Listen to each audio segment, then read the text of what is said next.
WhatsApp guys, welcome back once again. दोस्तों, आज की कहानी जो हम एक्सप्लेन करने जा रहे हैं उसका नाम है एंजल। तो कहानी की शुरुआत होती है सैम नाम के आदमी से, जो कि एक इवेंट मैनेजर है। वो अपनी कलीग को लेने के लिए उनके घर आया हुआ है, पर आज सूसी नाम की उसकी कलीग को आने में देर हो रही है और इसीलिए वो उस पर बहुत चिल्लाता है। लेकिन कुछ देर बाद उसके पास एक कॉल आता है जो कि हॉस्पिटल से था। वहां जाने पर उसे पता चलता है कि सूसी को तो एक हादसे में मौत हो गई है। अब ये खबर उसे पूरी तरह से हिला कर रख देता है, क्योंकि सूसी उसके सबसे करीबी दोस्त थी, पर वो अब कुछ कर नहीं सकता। डॉक्टर बताते हैं कि इसके पास हमें एक ही नंबर मिला जो कि तुम्हारा था। क्या इनका कोई रिलेटिव है जो आकर इनका अंतिम संस्कार कर सके? पर सैम को इस बारे में कुछ पता ही नहीं था, इसलिए वो शाम को उसके घर जाता है और गेट को नॉक करने पे उसे पता चलता है कि वो तो पहले से खुला है। अब अंदर घुसते ही उसे सारा सामान इधर उधर बिखरा हुआ मिलता है। वो आवाज लगाता है पर उसे कोई जवाब नहीं मिलता। तभी उसे कुछ छोटे छोटे पैर दिखाई देते हैं। अब जब वो पास जाता है तो देखता है वहां पर एक 7 साल की लड़की फंगस लगी हुई ब्रेड को खा रही थी। ये सूसी की बेटी है और यही उसकी पूरी दुनिया थी। अब सैम उस बच्ची से कहता है कि तुम यह सड़ी हुई ब्रेड क्यों खा रही हो, पर वो कुछ जवाब नहीं देती। बहुत बार कहने पर उसे पता चलता है कि ये बच्ची तो सुन नहीं सकती है और साथ में देख भी नहीं सकती। अब ये बात उसे झकझोर कर रख देती है कि आखिर वो इस बच्ची को किसे दे। इसलिए वो बड़ी ही मुश्किलों से सीसू के एक्स हस्बैंड के पास कॉल लगाता है, पर वो तो साफ साफ मना कर देता है कि मेरा इस बच्ची से उसकी माँ से कोई लेना देना नहीं है। अब यहाँ वो करे तो करे क्या, इसलिए वो चुपचाप कोने में जाकर सिगरेट पीने लगता है। अब यहाँ दोस्तों धुएं की स्मेल उस बच्ची को उसकी तरफ खींच लेती है, क्योंकि सीसू भी आए दिन स्मोक किया करती थी। वो तुरंत आकर उसे गले से लगा लेती है, लेकिन जब उसे महसूस होता है कि ये तो कोई अनजान शख्स है तो वो तेज तेज रोने लगती है। अब बाहर घर की मालकिन उसकी रोने की आवाज सुन लेती है और गेट को नॉक करती है। उन्हें लगता है कि सैम ही उस बच्ची के फादर है, इसलिए वो उसे सुनाने लगती है कि तुम दोनों हस्बैंड वाइफ के चक्कर में बेचारी उस बच्ची को क्यों घसीट रहे हो। अगर तुमसे वो संभल नहीं रही है तो उसे चाइल्ड केयर में दे दो। तब वो उसे बताता है कि इसकी माँ की मौत हो गई है और अब मुझे कुछ समझ नहीं आ रहा कि मैं क्या करूँ। तो ओनर कहती है कि अगले महीने इस घर का कॉन्ट्रैक्ट खत्म हो रहा है, आपको घर का सिक्योरिटी डिपॉजिट $70,000 मिल जाएगा। अब ये सुनकर सैम के तो होश उड़ जाते हैं और उसे एक आइडिया आता है, क्यों ना वो सबको यही बताए कि वो इस बच्ची का बाप है और उन पैसों को अपने पास रख ले। पैसों के बारे में सोचकर वो हाँ कर देता है और घर जाने पर उसके पार्टनर उसे बताते हैं कि उसका रेंट ना भरने की वजह से उसको घर से निकाल दिया गया और इसीलिए वापस सैम उसी बच्ची के घर चला जाता है। लेकिन वो बच्ची जब उसके जूते चप्पल रखने वाली जगहों को छूती है तो उसे पता चल जाता है कि यहाँ पे उसकी माँ तो नहीं है, लेकिन हाँ कोई अनजान इंसान है। इसलिए वो चुपचाप जाकर कोने में बैठ जाती है। कुछ देर के बाद सैम खाने के लिए नूडल बनाता है और उस बच्ची को देता है। वो स्मेल करती हुई उस नूडल के पास आती है, लेकिन फिर उसे दूर चली जाती है और जाकर वही फंगस वाली ब्रेड को खाना शुरू कर देती है। अब सैम उसे वो खाने से मना करता है, क्योंकि वो ब्रेड खराब हो चुकी थी, पर वो उसकी बात सुन ही नहीं रही थी। इसलिए वो जानबूझकर उस ब्रेड को फेंक देता है और इसके कुछ देर बाद हम देखते हैं कि वो फिर से जाकर उसी जूते चप्पल वाली जगह को टटोलने लगती है और इस बार उसे वहां कोई जूता नहीं मिलता, जिससे उसके चेहरे पर एक अलग सी मुस्कान आ जाती है। दरअसल सैम ने वो जूते छुपा दिए थे, क्योंकि वो देखना चाहता था कि वो अकेले में क्या करती है। अब वो बच्ची जाकर टेबल पर रखे सामानों को छूने लगती है। शायद वो ब्रेड को ढूंढ रही थी, लेकिन वहां उसे कुछ नहीं मिलता, इसलिए वो फिर से रोना शुरू कर देती है और सारे सामानों को फेंकना शुरू कर देती है। यहाँ सैम को मजबूरन मार्केट से कुछ नई ब्रेड लानी पड़ती है, लेकिन यहाँ बच्ची का मन बदल चुका था। वो नूडल खाने का हो गया था, इसलिए वो स्मेल करते हुए दोबारा से टेबल पर रखे उन नूडल के पास आती है और उसे हाथ से उठाकर खाना शुरू कर देती है। जिसके बाद वो वॉशरूम में जाकर सोप के झाग से खेलना शुरू कर देती है। उसने पिछले 8 सालों से यही तो किया है। उसने कभी भी सूरज को नहीं देखा और ना ही कभी बाहर की दुनिया।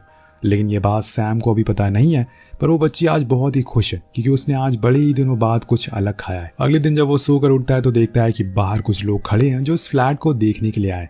उनके साथ कुछ साफ सफाई वाले लोग भी होते हैं। इसलिए सैम फौरन जाकर उस बच्ची को नहलाने का सोचता, क्योंकि उसने पिछले 6 दिनों से एक ही कपड़े पहन रखे थे। पर वो बच्ची सैम की कहाँ सुनने वाली थी।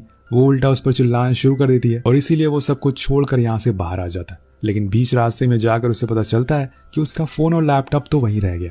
वो फिर से वापस जाता है, लेकिन तब तक वो लोग घर के अंदर घुस चुके थे और उन्होंने बच्ची को भी देख लिया था। अब यहाँ पर अगर सैम को वो पैसे चाहिए तो उसे उनका सामना करना ही पड़ेगा। इसलिए वो उनके सामने जाता और ओनर सबसे पहले उस बच्ची को देखकर उसे नहलाने को बोलती है। लेकिन वो तो सैम की बात सुन ही नहीं रही थी और इसीलिए वो एक तरकीब निकालता है। वो उसे उसकी माँ का स्वेटर देता है, जिसकी स्मेल से वो उसके बाथरूम तक चली जाती है। पर वहां जाकर वो उसे नहला नहीं पाता और इसीलिए वो ओनर फिर से आकर उसे डांटती है और उसे कहती है कि तुम कैसे बाप हो, तुम अपनी बच्ची को नहला नहीं सकते।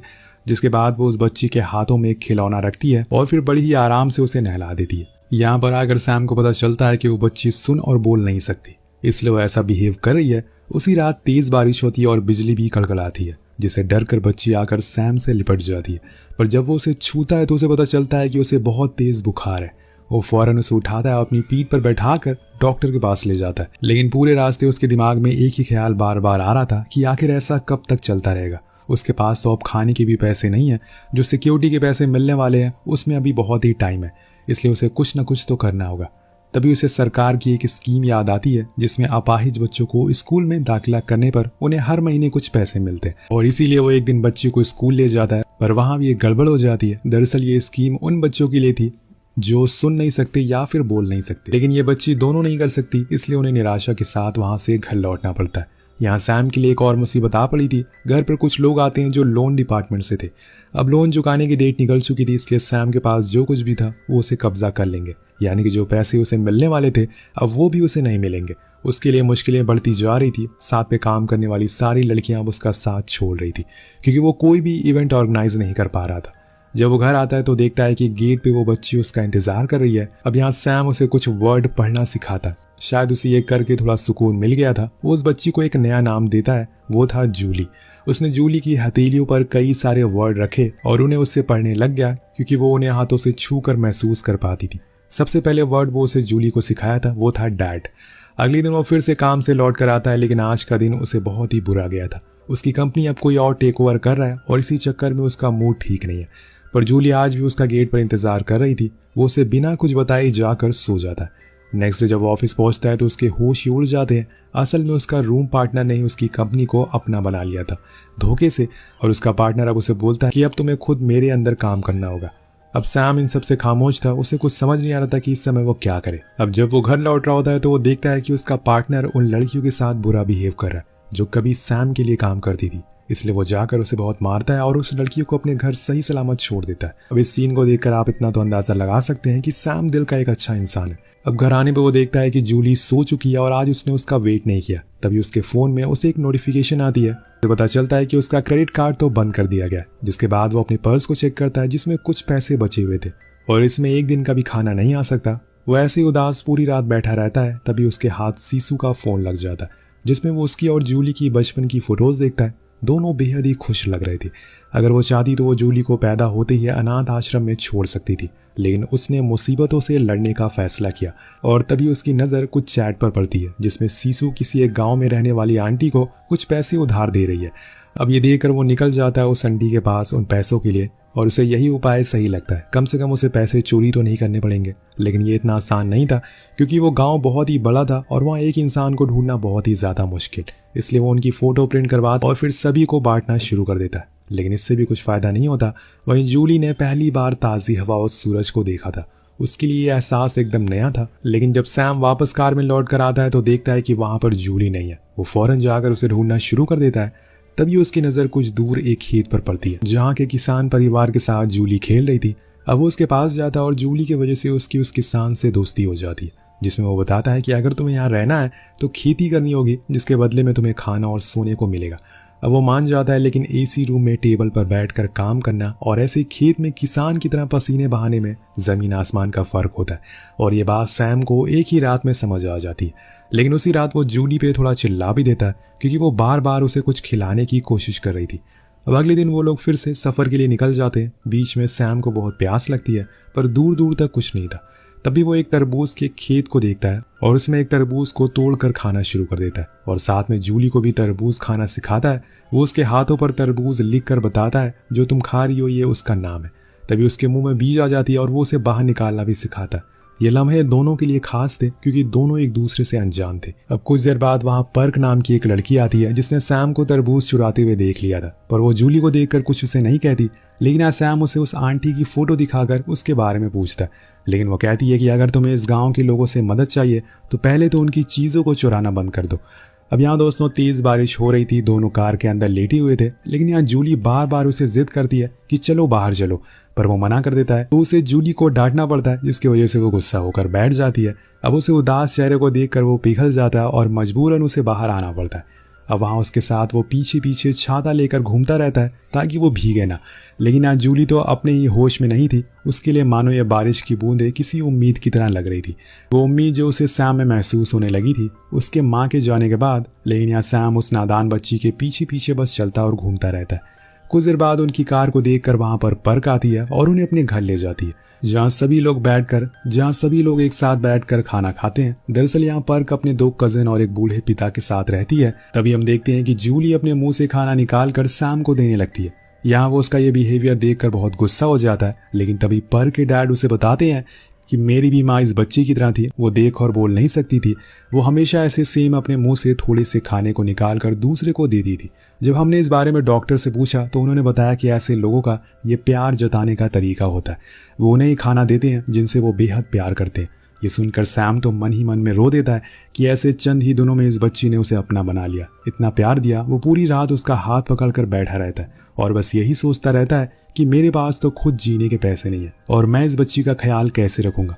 और इसी सवाल में सुबह हो जाती है। अगले दिन जब वो सुबह बाहर आता है तो देखता है कि पर्क के डैड कुछ काम कर रहे हैं। वो उनसे पूछता है कि आप क्या कर रहे हो, लेकिन वो कुछ जवाब नहीं देते। अब ये बात सैम को बहुत अजीब लगती है। लेकिन तभी वहाँ पर्क आती है और वो उससे कहता है कि अब मैं कुछ दिन तक यहीं पर रहकर काम करने वाला हूँ, जब तक सब कुछ ठीक ना हो जाए।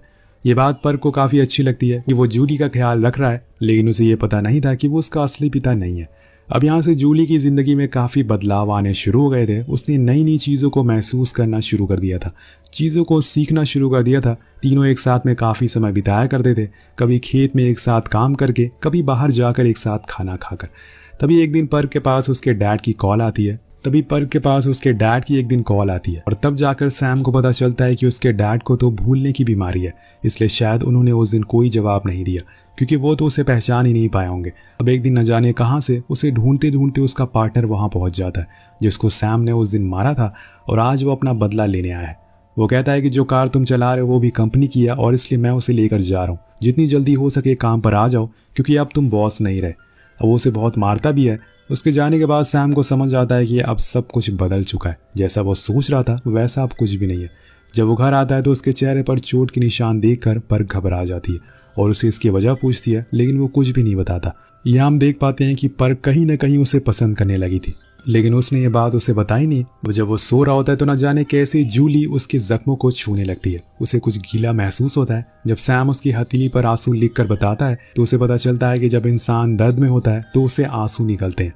अब जूली की यही भाषा और उसकी एक अलग दुनिया, इसी बात से सैम परेशान है कि आखिर वो उसकी परवरिश कैसे करेगा। यही सब बातें सोचकर वो अगले दिन एक नोट छोड़कर वहां से चला जाता है। जब पर्क उस नोट को देखती है तो उसमें एक घर की पेंटिंग बनी थी और बताया था कि उस जार में तुम्हारे डैड ने कुछ पैसे रखकर भूल गए।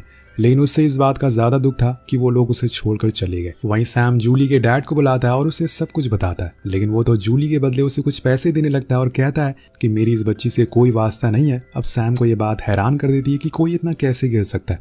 उसके डैड उससे प्यार तो करते थे, लेकिन वो जूली को अपने साथ नहीं रखना चाहते थे, इसलिए सैम गुस्से में उसे लेकर वहां से चला जाता है। उसने आज पूरे दिन जूली के साथ बिताया, लेकिन उसे अब उसकी बहुत फिक्र हो रही है कि आखिर वो उसे कहाँ लेकर जाए। उसके पास तो पैसे भी बिल्कुल नहीं बचे हैं, इसलिए आखिर में वो फैसला करता है कि वो जूली को अनाथ आश्रम में छोड़ देगा। कम से कम 1-2 हफ्ते में एक नया परिवार उसे मिल जाएगा जो उसका अच्छे से ख्याल रखेगा, और इसीलिए उसे वहां वो ले जाता है और उसके हाथ में एक ब्रेड थमा देता है क्योंकि उसे ब्रेड खाना बहुत पसंद है, और फिर उसे छोड़कर वहां से चला जाता है। लेकिन जूली सुन और बोल नहीं सकती, लेकिन उसके अंदर दिल है जिसमें इमोशन है। कुछ देर होने के बाद वो अपने आसपास सैम को महसूस नहीं करती।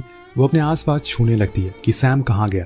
वो पूरे अनाथ आश्रम की दीवारों को छूना शुरू कर देती है जहाँ तक उसके छोटे छोटे हाथ जा रहे थे। वो उस हर चीज को छू रही थी, क्या पता उसे वहां सैम मिल जाए, लेकिन वो तो जा चुका है। अब बड़ी देर बाद उसे कुछ नहीं मिलता तो वो वहीं रोना शुरू कर देती है और उस शीशे को पीटने लगती है। अब सैम से जूली का ऐसा मायूस चेहरा देखा नहीं जाता और सैम भी उसके पास आकर खड़ा हो जाता है। वो भी उसे ज्यादा दूर नहीं जा पाया। फौरन आकर वो उसका हाथ पकड़ लेता है और यहाँ जूली उसके हाथों में टीयर्स लिखती है, यानी कि आंसू, मतलब कि वो अभी दर्द में है, और इसे देखकर सैम रोने लगता है। सैम उसे विश्वास दिलाता है कि वो आ चुका है। तब जूली उसके हाथ पर वो चीज लिख देती है जो शायद उसने कभी सोचा नहीं था। उसने लिखा था डैड। ये देखकर सैम की आंखों में आंसू आ जाते हैं और वो उसे गले से लगा लेता है। उसे वादा करता है कि वो कभी उसे छोड़कर नहीं जाएगा। दोस्तों, इस दुनिया में सबसे कीमती चीज होती है माँ बाप। जिनके पास वो नहीं है वो दुनिया में सबसे ज्यादा गरीब है। वेल, आपको ये कहानी कैसी लगी नीचे कमेंट करके जरूर बताएगा। मिलते हैं अगली वीडियो में। Peace out.